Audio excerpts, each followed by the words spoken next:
I was a child prodigy in climbing, but when I was 17, I was out with my climbing partner at the time, and our intent was to climb Mount Washington up Huntington's Ravine, about an 800-foot ice wall. And we became disoriented near the summit, and what we intended to be a single day turned into nearly 4 days. We both suffered severe hypothermia and frostbite. For my case, after months of effort, my medical team gave it the fight, and both of my legs had to be amputated below the knee. When I was first fit with prostheses, after my limbs were amputated, about 2 months after the amputation surgery, I was just shocked at how crude and unsophisticated they were. Basically, sticks. I just said to myself, you're kidding me, this cannot be all that it exists. But it was true. So at that point, I began going to the machine shop and imagining and fabricating novel prostheses.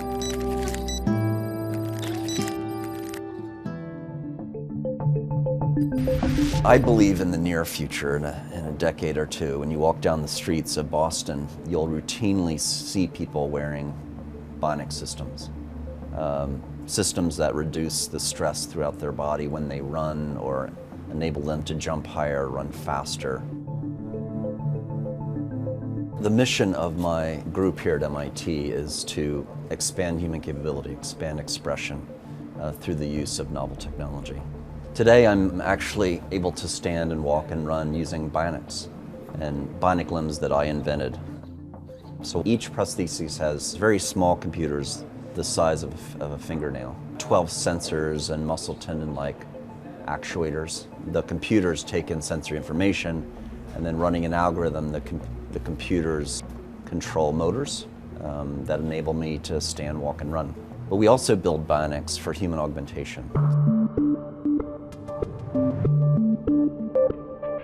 I've always had the dream of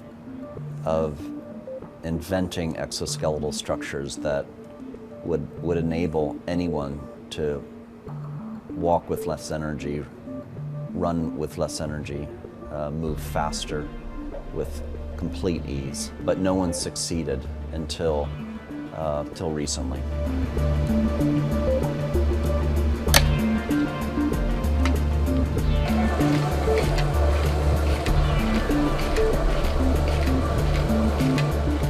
Research group here at MIT, we were the first to advance an exoskeleton, a bunch of electromechanics that you attach to your legs that actually augments walking. What it does is it reduces the amount of metabolic cost or food energy required to walk. What it feels like is when you're at the airport and you hit the moving walkway and you just take off. That's what it feels like all the time when you're wearing these exoskeletal boots. There's so many applications. Of course, military and recreation, hiking.